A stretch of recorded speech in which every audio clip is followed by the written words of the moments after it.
नमस्कार दोस्तों, मैं आपका स्वागत करता हूं अपने ऑलराउंडर ज्ञान चैनल पर। दोस्तों, मैंने जैसे कि 1 से लेकर 9 तक के सभी चैप्टर की वीडियो अपने चैनल पर डाल दी हैं।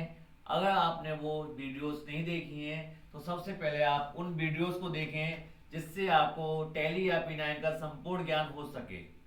दोस्तों, आज का चैप्टर है पार्ट 10, यानी हम चैप्टर 10 पढ़ेंगे और सीखेंगे कि चैप्टर 10 में गेट ऑफ टैली क्या होती है। तो सबसे पहले आता है आपका चैप्टर 10। इसमें हम पढ़ेंगे introduction of gateway of tally. ठीक है दोस्तों, यानी कि गेटवे ऑफ टैली का इंट्रोडक्शन पढ़ेंगे। देखिए दोस्तों, टैली में कंपनी क्रिएट कर लेने के बाद जो सबसे पहला पेज ओपन होता है उसे हम गेटवे ऑफ टैली कहते हैं। जैसा कि आप फोटो में देख सकते हैं। देखिए दोस्तों, यहाँ पे आपको दिखाई दे रहा होगा, नीचे दिखाई दे, देखिए यहाँ पर। दोस्तों, ये गेट ऑफ टैली है आपका, यहाँ पे आप देख सकते हैं।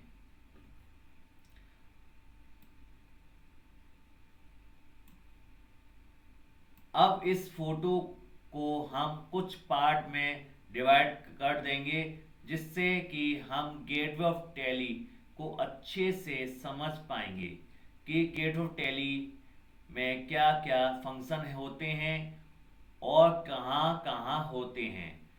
हम number wise gateway of tally को एक एक करके समझेंगे।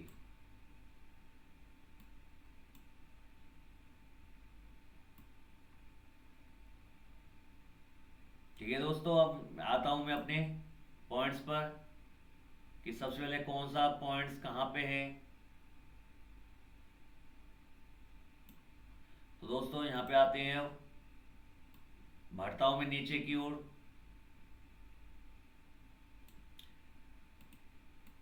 देखिए दोस्तों, सबसे पहले है आपके सामने ऊपर देखा है मेन्यू बार, यानी कि सबसे पहला नंबर है आपका मेन्यू बार।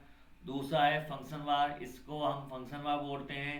तीसरा है आपका कंपनी इंफॉर्मेशन बार, ये कंपनी अपना इंफॉर्मेशन देती है आपकी कौन सी खुली हुई है। फिर चौथा है आपका मेन गेटवे ऑफ टैली। फिर पांचवा है आपका टैली इंफॉर्मेशन बार। ठीक है दोस्तों, अब आगे बढ़ते हैं। सबसे पहले ऊपर दिए गए फोटो के अनुसार हम पॉइंट बाय पॉइंट समझेंगे। ठीक है दोस्तों, मेन्यू बार क्या होता है दोस्तों? देखिए, मेन्यू बार होता है हमारा ऊपर का ये वाला ऑप्शन। ठीक है सब दोस्तों, मेन्यू बार है। तो देखिए क्या होता है मेन्यू बार के अंदर। जिस तरह हम सॉफ्टवेयर में मेन्यू बार होता है, यानी हमारा जो हर सॉफ्टवेयर के अंदर मेन्यू बार होता है, MS पेंट ले लो, नोट पैड ले लो, सब में मेन्यू बार होते हैं। उस तरह से टैली के अंदर भी मेन्यू बार होते हैं। तो दोस्तों, मेन्यू बार होता है उस तरह टैली में भी इसे मेन्यू बार कहते हैं। इसमें अलग अलग ऑप्शन होते हैं जो इस प्रकार हैं। नंबर 1 होता है हमारा प्रिंट। किसी भी रिपोर्ट या बिल को प्रिंट करने के लिए प्रिंट का यूज करते हैं। यानी देखिए दोस्तों, सबसे पहले क्या है आपका प्रिंट है, यानी कि यहाँ देखिए सबसे पहले ये वाला ऑप्शन प्रिंट का है। अब यहाँ पे आते हैं तो आप प्रिंट कर सकते हैं। ठीक है दोस्तों, फिर होता है आपका एक्सपोर्ट। किसी भी तरह की रिपोर्ट को एक्सेल में एक्सपोर्ट करने के लिए हम एक्सपोर्ट का यूज करते हैं। फिर आता है आपका ईमेल। कोई भी रिपोर्ट या बिल को मेल करने के लिए, ठीक है दोस्तों, ईमेल का यूज क्या होता है? किसी भी रिपोर्ट को मेल करने के लिए हम ईमेल का यूज करते हैं। अगला है अपलोड। किसी भी तरह का डेटा अपलोड करने के लिए टेलीसॉफ्ट टैली में एक्स्ट्रा फीचर के DDL TDL खरीदने के लिए होता है। यानी टेलीसॉफ्ट क्या होता है? TDL खरीदने के लिए हम इसका यूज करते हैं। लैंग्वेज चेंज करने के लिए, कीबोर्ड की लैंग्वेज करने के लिए, कंट्रोल सेंटर किसी भी तरह की टैली हेल्प के लिए, सपोर्ट सेंटर किसी भी तरह का टैली सपोर्ट पाने के लिए, हेल्प, टैली में किसी भी तरह की हेल्प लेने के लिए दोस्तों। ठीक है दोस्तों, ये मेन्यू बार होता है। अब आगे बढ़ते हैं हम फंक्शन बार पर।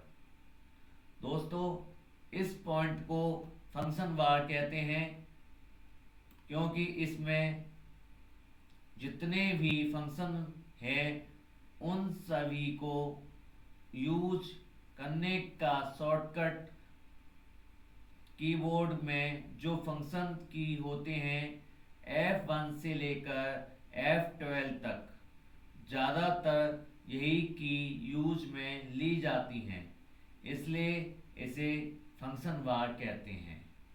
ठीक है दोस्तों, देखिए फंक्शन बार होता क्या है। जैसे एक साइड में देखा ये वाला ऑप्शन लाल कलर में ग्रीन ग्रीन, तो ये हमारे क्या है, फंक्शन बार होते हैं।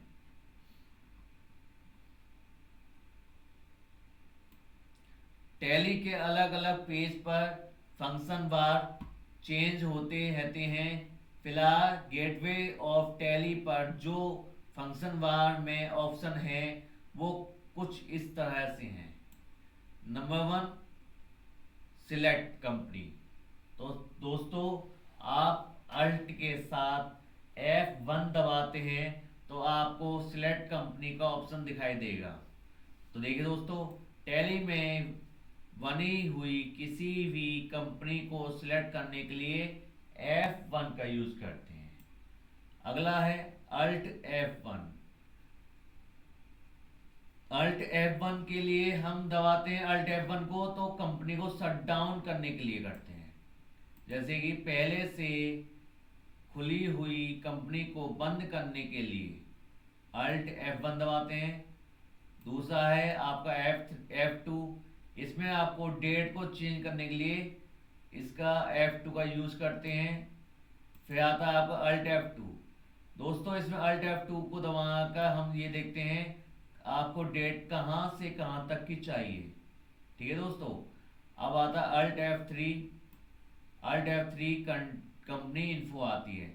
पहले से भी बनी हुई कंपनी को एडिट करने के लिए या डिलीट करने के लिए हम अल्ट F3 का यूज करते हैं। अब अगला आता है F11, जिसे हम बोलते हैं फीचर। टैली में दूसरे फीचर को एक्टिवेट करने के लिए F11 का यूज करते हैं। F12 यानी कि F12 यानी कॉन्फ़िगरेशन, यानी कॉन्फ़िगर होता है। टैली में बाहरी फीचर को कॉन्फ़िगर करने के लिए या सेटिंग करने के लिए इसका यूज करते हैं F12 को। ठीक है दोस्तों, अब आते हैं कंपनी इंफॉर्मेशन। कंपनी इंफॉर्मेशन के अंदर यहाँ पर आपको जो कंपनी आपने खोली है उसकी कुछ इंफॉर्मेशन मिलेगी, जैसे कंपनी करंट पीरियड, अभी कौन सा फाइनेंशियल ईयर एक्टिवेट है। ठीक है दोस्तों, अगला आता है करंट डेट, टैली में अभी कौन सी डेट लगी हुई है। फिर आता है नेम ऑफ कंपनी, अभी कौन सी कंपनी ओपन की हुई है। अगला होता है डेट ऑफ लास्ट एंट्री, इस कंपनी में लास्ट एंट्री किस तरह को हुई है या किस तारीख को हुई है दोस्तों। अब आगे बढ़ते हैं मेन गेट ऑफ टैली। दोस्तों टैली का यही मेन पेज है, चाहे किसी भी तरह का काम हो, लेजर बनाने का हो, स्टॉक आइटम बनाना हो, किसी भी तरह की एंट्री करनी हो या फिर किसी भी तरह की रिपोर्ट्स देखनी हो, सब काम यहीं पर होते हैं। यानी दोस्तों ये मेन हेड है इसका। और यह गेट ऑफ टैली का मेन पार्ट 4 में डिवाइड होते हैं जो कुछ इस तरह हैं। सबसे पहले आते हैं मास्टर, यानी कि मास्टर में क्या होता है आपका, किसी भी तरह का लेजर या आइटम नया बनाना हो या पहले से बने हुए हैं या आइटम बने हुए हैं उसको एडिट करने के लिए या डिलीट करने के लिए यहाँ पर आते हैं। किस पे आते हैं आप? मास्टर पे आते हैं। फिर आपका ट्रांजेक्शन होता है।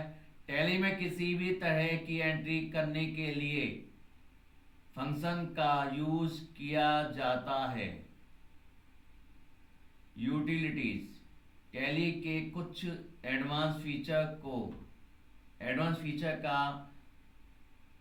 यूज करने के लिए फंक्शन का यूज किया जाता है, जो ज़रूरत के मुताबिक इस इस्तेमाल में होती हैं, या ज़रूरत ही मुताबिक इस्तेमाल की जाती हैं दोस्तों। ठीक है। रिपोर्ट्स में क्या होता है? किसी भी तरह की रिपोर्ट्स इस फंक्शन के अंदर देखी जा सकती है। ठीक है दोस्तों। अब आते हैं टैली इंफॉर्मेशन। टैली इंफॉर्मेशन बार में क्या है हमारा? यहाँ पर आप टैली से रिलेटेड इंफॉर्मेशन होते हैं, जैसे टैली लोगो। सबसे पहले टैली का लोगो यहाँ पर दिया हुआ है। दूसरा है वर्जन या अपडेट। इंस्टॉल किए हुए टैली के वर्जन को या अपडेट अवेलेबल है तो उसकी ज़रूरत या जानकारी होनी चाहिए आपको। लाइसेंस या सीएल, अगर आपने टैली खरीदा हुआ है तो उसका सीएल नंबर या लाइसेंस का जानकारी यहाँ मिलता है। अब अगला आता है कॉन्फ़िगरेशन। ODBC सर्वर चेक करने के लिए कॉन्फ़िगरेशन यूज करते हैं। कैलकुलेटर टैली में कैलकुलेटर को यूज करने के लिए कैलकुलेटर का यूज करते हैं दोस्तों। आज का मेरा ये चैप्टर यहीं समाप्त होता है। आप मुझे विदाई दें। Thank you.